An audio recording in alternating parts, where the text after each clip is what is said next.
1절 사도들이 백성에게 말할 때에 제사장들과 성전 맡은 자와 사두개인들이 이르러. 자, 사도들이 백성에게 말할 때에, 자, 이 말은 3장을 말합니다. 3장에서 있었던 사건이 있죠. 베드로가 안진뱅이를 일으키고 그 사건으로 인해서 복음을 전했습니다. 베드로가 벌써 이 대중 앞에서 복음을 전한 게 3장에서 두 번째예요. 자, 대중 앞에서 복음을 전했을 때에 이제 제사장들, 성전 맡은 자들, 사두개인들이 왔다는 거죠, 그곳에. 자, 제사장은 성전에서 제사를 담당하는 사람들이죠. 성전 맡은 자는 누구냐? 이제 성전의 어떤 치안을 담당하는 그런 경비, 그런 관리, 이런 쪽에 있는 사람이라고 생각하시면 되겠습니다. 그다음 사두개인들이 많이 등장하죠. 자, 사두개인들은 부활을 믿지 않는 종교 지도자들이에요. 그리고 그 시대에 종교 지도자이면서 이 사람들도 어떤 귀족들, 상당히 영향력을 가진 사람이죠. 정치적, 종교적으로 그 사람들이 사두개인입니다. 자, 사두개인들이 이제 사도행전에서는 좀 자주 나옵니다. 왜냐하면 사두개인들은 부활을 믿지 않잖아요. 그런데 이제 예수님 죽고 부활하고 승천하신 이후에는 예수님의 부활이 함께 전해지기 때문에 사두개인들이 이제 더 이렇게 반대를 많이 하게 됩니다. 자, 오늘 이 세 사람들이 왜 왔는가? 2절에 예수 안에서 죽은 자의 부활이 있다고 백성을 가르치고 전함을 싫어하여. 자, 이 사람들이 온 이유가 있죠. 베드로와 요한을 싫어했던 거죠. 여기서 싫어했다고 이렇게 표현이 되어 있는데 그대로 번역하면 불쾌하다 이런 뜻입니다. 화가 났다. 싫어해서는 이렇게 오지 않겠죠. 아주 불쾌하고 화가 나니까 베드로를 잡아가려고 온 겁니다. 자, 왜 이 사람들이 베드로를 싫어하는가? 베드로와 요한이 가르칠 자격이 없는 사람들이죠. 배우지 않은 사람이고, 오늘 우리로 말하면 뭐 신학교도 졸업 안 했고 목사 안수도 받지 않고 강도사 인호도 받지 않은 사람인데 감히 자기들에게 이 허락도 안 받고 가르치는 거예요. 자격 없는 사람. 그래서 화가 난 겁니다. 두 번째는 예수 안에 죽은 자의 부활이 있다고 백성들을 가르쳤기 때문이죠. 예수 안에서 부활이 있다. 예수님이 부활하시고 예수님을 믿는 사람들은 부활하게 된다. 이 부활을 가르치기 때문에 사두개인들이 열받은 거예요. 그리고 이제 특별히 그렇게 했기 때문에 3장에서 보면 베드로가 설교한 후에 남자만 5,000명이 믿었었죠. 남자만 5,000명이 믿었으니까 어마어마한 숫자가 믿은 겁니다. 이 말은 영향력이 커지고 있는 거예요. 자격도 없고 배우지도 않은 사람이 허락도 없이 가르쳤는데, 그것도 말도 안 되는 부활을 가르쳤는데 5,000명이 넘는 사람이 된 거예요. 그래서 이들이 화가 난 겁니다. 자, 그래서 3절에 그들을 잡음에 날이 이미 저물었으므로 이튿날까지 가두었으나, 그냥 이렇게 데려간 게 아니고 잡은 거죠. 잡아서 유치장에 가두었다는 겁니다. 이 성전 담당자들은 이런 그 재량권이 있습니다. 성전 안에서 이런 위법 행위를 했다고 생각했을 때 이들이 그런 어떤 유치장에 가두고 구속할 수 있는 재량권이 있기 때문에 충분히 가능한 일입니다. 자, 4절 말씀을 들은 사람 중에 믿은 자가 많으니 남자의 수가 약 5,000이나 되었더라. 베드로와 요한은 이제 감옥에 갇혔는데 벌써 그 설교를 듣고 믿는 사람이 5,000명. 5,000명이 있는 겁니다. 남자의 수가 5,000이니까 여자의 수까지 합치면 이건 훨씬 더 많죠. 보통 여자의 수가 3배는 되기 때문에. 자, 여러분 5,000명 하면 생각나는 게 있죠.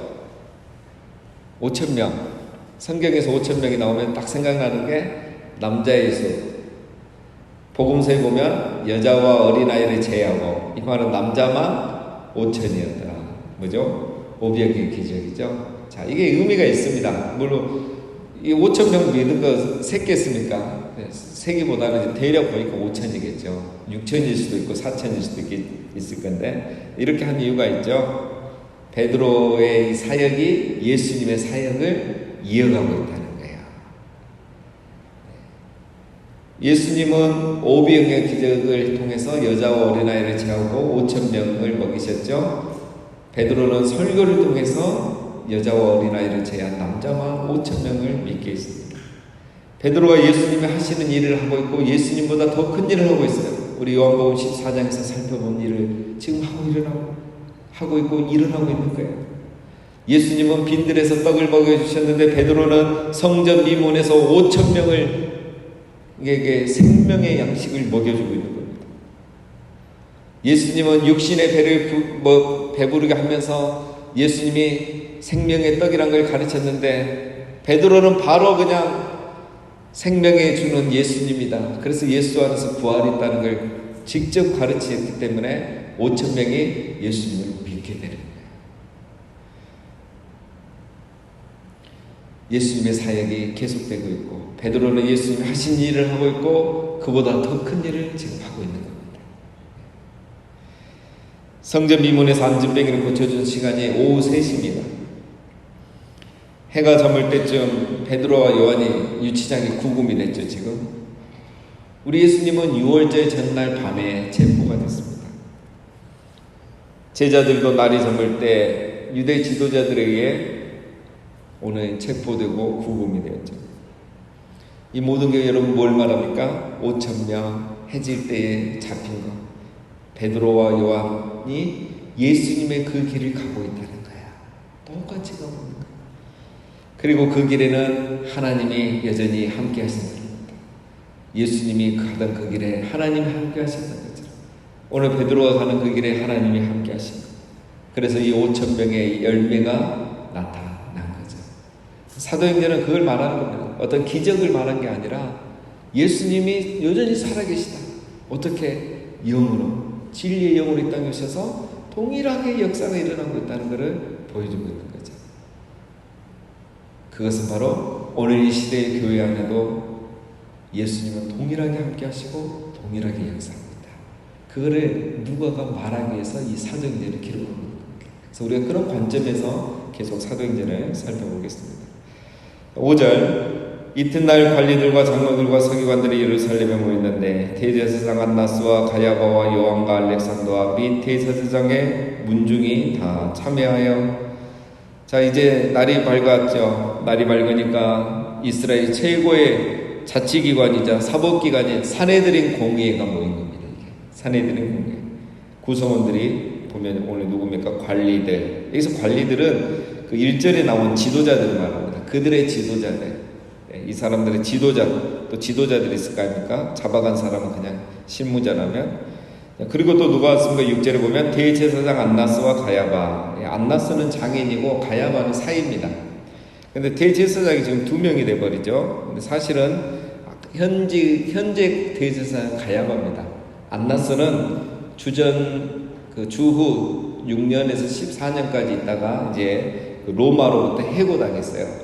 그리고 그의 사이인 가야바가 주 18년부터 36년까지, 그러니까 예수님이 중구시는 그때 대제사장은 공식적으로는 이제 가야바입니다. 그런데 이제 왜 이렇게 두 사람 이름을 함께 적느냐? 가야바의 영향력이 너무 큰 거예요. 장인이기도 하고 이렇기 때문에. 그래서 예수님도 안나스에게 갔다가 가야바의 그 관정에서 신문을 받기도 했죠. 자, 그리고 요한과 알렉산더는 이제 이 대제사장의 문중의 사람들이죠. 그러니까 모든 이 사람들이 다 모였다는 겁니다. 예수님 때나 지금 때나 변함없는 것. 죄인들은 악을 행할 때는 이렇게 열심히 모이는 거예요. 7절 사도들을 가운데 세우고 묻되 너희가 무슨 권세와 누구의 이름으로 이 일을 행하였느냐. 자, 드디어 이제 신문이 시작됐습니다. 공회 앞에 이 두 사람을 딱 세워놓고 질문을 하죠.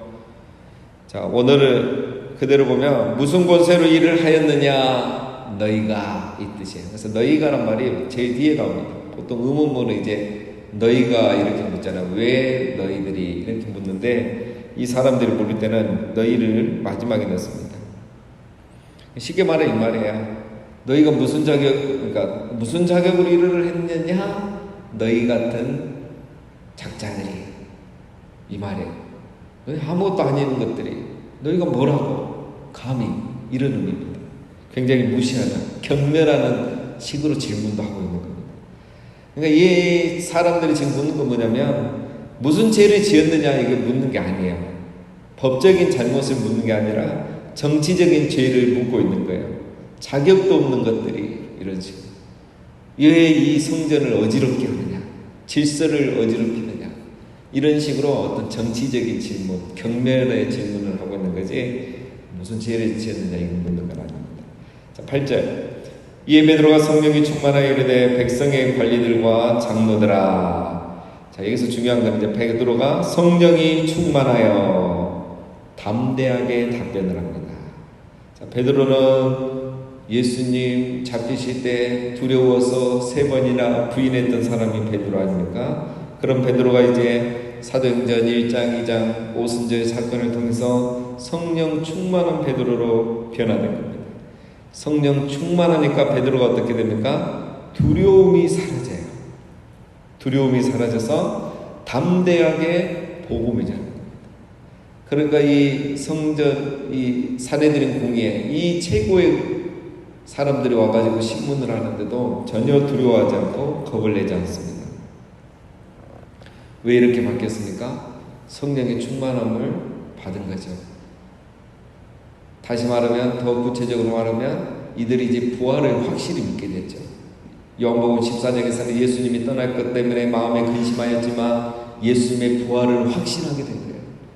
그렇기 때문에 두려움이 사라진 거예요. 그게 성령 충만함입니다. 여러분, 신앙이란 무엇이냐? 삶을 선택하기 위해서 죽음을 선택하는 게 신앙입니다. 삶을 선택하기 위해서 죽음을 선택하는 것. 세상을 이해할 수 없죠. 삶을 선택했으면 살려고 길을 써야지 왜 죽으려고 길을 쓰느냐. 세상을 이해할 수 없죠. 그러나 부활신앙은 삶을 선택하기 위해서 죽음을 선택하는 겁니다. 죽음을 다른 죽음으로 이겨버리는 게 부활입니다. 죽음이 영원한 죽음이 되지 못하도록 죽음과 맞서는 것이 신앙입니다. 우리가 요한복음에서 이거 다 살펴봤잖아요. 베드로와 요한은 죽음도 전혀 두려워하지 않게 되는 거죠. 여러분, 이게 신앙입니다. 우리 어제 오전에 박선우 선교사님 말씀하셨잖아요. 이 에스겔 37장을 통해서 이스라엘 상황이 너무 안 좋잖아요. 다 포로로 잡혀갔잖아요. 나라가 망했잖아요. 그때 다 낙담하고 포기하고 이제는 희망이 없다고 했을 때 하나님 이스라엘에게 말한 거죠. 아니다. 너가 다시 생기를 향해서 대안해라. 그러면 마른 뼈 같은 이 이스라엘이 다시 회복되고 내가 그들을 다시 바벨론에서 이 예루살렘으로 옮겨놓겠다. 포로 귀환시켜주겠다. 그렇게 했을 때 에스겔이 선택을 해야 되죠. 가능성이 있겠습니까? 아니면 하나님이 말씀하셨으니까 생기야 불어나 일어나 이스라엘 가운데 들어가라고 명할 것인가? 선택해야 되겠죠. 낙담을 선택할 건가? 두려움을 선택할 건가? 아니면 하나님의 말씀을 선택하고 선포할 것인가? 선택하는 거죠. 오늘 베드로와 요한이 바로 그걸 선택합니다. 성령 충만함이란 바로 이겁니다. 두려움이 없이 두 번째 복음을 전하는 거예요. 그래서 오늘 이제 9절 이하에 보면 베드로와 요한이 복음을 전해요. 성령 충만한 예수님을 전한 겁니다. 두려워하지 않고 예수님을 전한 거예요. 성령 충만하지 않으면, 성령 충만 안 하면 자기를 전해요. 성령 충만하면 예수님을 전합니다. 여러분, 성령을 어떤 파워나 은사로 생각하면 안 됩니다. 성령은 요한복음 14장에서 우리가 배웠죠. 진리의 영이라. 진리의 영. 진리를 전하는 영입니다. 진리는 예수님이죠. 내가 곧 길이요 진리요. 예수님을 전하기 위해서 두려움이 사라지게 하는 것이 바로 성령 충만함입니다.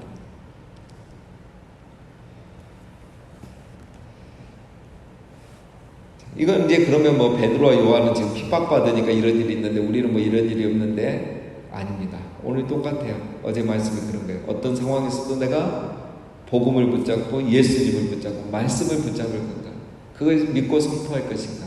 그게 오늘 우리가 선택해야 될 문제인 거죠. 자, 9절부터 또 보겠습니다. 복음을 전하는 내용들이 나옵니다. 만일 병자에게 행한 착한 일에 대해 이 사람이 어떻게 구원을 받았냐고 오늘 우리에게 질문한다면 너희와 모든 이스라엘 백성들은 알라. 너희가 십자가에 못 박고 하나님이 죽은 자 가운데서 살리신 나사렛 예수 그리스도의 이름으로 이 사람이 건강하게 되어 너희 앞에 섰느니라. 베드로가 아주 말을 유창하게 합니다. 멋지게 표현해요. 병자가 고침받은 것은 착한 일이다 이거예요. 이 착한 일에 대하여 너희가 질문한다면 벌써 선포해버리는 거예요. 이건 착한 일이고 좋은 일이다. 병자가 고침받았는데 너희가 왜 우리를 핍박하느냐 이거죠. 똑같잖아요. 예수님도 병자 고침을 하면 안식을 오겠다고 핍박받았잖아요. 자, 그래서 이제 이 결론을 전하는 건 뭐냐면 너희가 알아야 된다 이거죠. 너희와 모든 이스라엘 백성들은 알라. 무엇을 알라는 거냐면 자, 첫 번째는 그 예수님은 너희가 십자가에 못 박아 주겠다. 너희란 말은 일부러 넣는 거죠. 회개하라고. 너희가 책임자다. 예수님을 죽인 사람은 너희들이다. 그래서 분명히 예수님은 죽었다는 걸 먼저 강조하죠. 너희가 십자가에 못 박아 죽였다. 예수님은 죽은 게 맞다는 거죠. 그러나 뒤에 또 나오죠. 하나님이 죽은 자 가운데서 살리신 자. 너희가 죽였고 하나님이 예수님을 살리셨다. 너희는 예수님을 죽여서 예수님이 끝났다고 생각했지만 하나님은 예수님을 살리셨고 그래서 그 예수님이 지금도 살아서 이 병자를 고치신 거다. 간단하겠죠, 복음이. 너희는 죽였고 하나님은 살렸고 너희는 끝났다고 생각했지만 예수님은 살아나서 부활해서 지금도 병자를 고치고 있다. 살아서도 고쳤듯이 지금도 고치고 있다. 내가 고친 게 아니라 바로 그 예수님의 이름이 이 병자를 고친 것이 간단하게 그렇잖아요. 그래서 병자가 나온 것을 통해서 지금 강조하고 있는 게 뭡니까? 예수님이 죽으셨다, 부활하셨다, 지금도 살아서 역사하신다. 이 세 가지를 전하고 있는 거예요. 그러니까 이런 복음이라는 건 뭡니까? 기적을 전하는 게 아니라 예수님을 전하는 거죠. 이 예수님의 이야기가 들려질 때 병이 낫고 거듭남의 역사가 일어나는 겁니다. 복음은 예수님을 전하는 거예요. 자, 11절 이 예수는 너희 건축자들의 버린 돌로서 집 모퉁이의 머릿돌이 되었느니라. 시편 118편 말씀 인용한 거죠. 건축자들은 누굴 말하냐면 이 가야바를 비롯한 유대 지도자들을 말합니다. 너희들이 이 쓸모없는 돌이라고 생각해서 버리고 죽이지 않았느냐. 그러나 그 예수님 하나님께서 집 모퉁이의 머릿돌이 되게 하셨다. 정말 중요한 돌이 되게 하셨다는 거죠. 즉 예수님이 부활하시고 구원자가 되신다. 이런 말을 하고 있는 겁니다. 자, 12절. 그래서 오늘의 결론이죠. 다른 이로서는 구원을 받을 수 없나니 천하 사람 중에 구원을 받을 만한 다른 이름을 우리에게 주신 일이 없음이라 하였더라. 오늘 이 공회에서 한 설교의 결론은 예수님만이 유일한 구원자이다. 왜? 하나님께서 예수님 이름에는 구원자 이름을 주신 적이 없다. 그 예수님이 부활하시고 하나님이 다시 살려주셨다. 예수님만이 하나님께로 가는 길이라는 거죠. 그래서 우리 12절 말씀은 우리가 잘 아는 말씀이죠. 그러므로 이제 너희가 이 예수님을 믿음으로 죽음을 이기고 구원을 받을 수 있다. 그래서 이제 결론적으로 하는 말은 너희도 빨리 회개하고 이 예수님을 믿으라. 이것을 말하고 있는 겁니다. 자, 오늘 우리가 본문 잘 알고 많이 살펴본 내용입니다. 자, 오늘 본문에 보면 마지막으로 역설이 많이 나옵니다. 역설. 굉장히 읽을수록 기분이 좋아지죠. 사도들은 붙잡혔지만 믿는 자들은 폭발적으로 늘어났습니다. 너무 기쁘죠? 이들이 갇혔는데 믿는 자가 5천이나 늘었잖아요. 유대인들은 예수님을 죽였는데 예수님하고 똑같은 사람 두 사람이 나와버렸어요. 베드로와 요한. 예수님 죽으면 끝났다고 생각했는데 예수님보다 더한 사람이 둘이 나와버린 거죠. 그래서 예수님 5,000명 배만 불려줬는데 이 두 사람은 5,000명을 믿게 해버리는 거예요. 차원이 다른 일들이 일어나고 있습니다. 예수님은 죽었는데 오히려 예수님은 유일한 구원자가 되어버린 거예요. 그리고 오늘 마지막 결론은 예수님도 죽고 두 명의 이 예수님과 같은 사도가 감옥에 갇혔는데 하나님의 말씀은 갇히지 않은 겁니다. 그 말씀은 계속 파국을 일으켜서 믿는 자의 수가 5천이나 늘고, 오늘 숫자에 들어가지 않지만 이 사람들이 집에 가서 또 복음 전하고 친구들에게 복음 전해서 말씀은 계속 확산돼 가고 있는 것이죠. 그들은 가뒀다고 생각하지만 하나님의 말씀까지 가둘 수가 없었던 겁니다. 그래서 이제 우리가 계속 살펴보게 되지만 이 두 사람은 세상이 감당할 수 없는 사람이 되고, 드디어 예루살렘 교회가 세상이 감당할 수 없는 교회가 되어가고 있는 것입니다. 오늘 우리도 성령의 충만함을 받아서 하나님의 말씀 우리를 통해서 온 세상에 전파되므로 우리 모두가 세상이 감당할 수 없는 사람이 되고, 우리 교회가 세상이 감당할 수 없는 그런 교회가 되기를 주님의 이름으로 축원드립니다.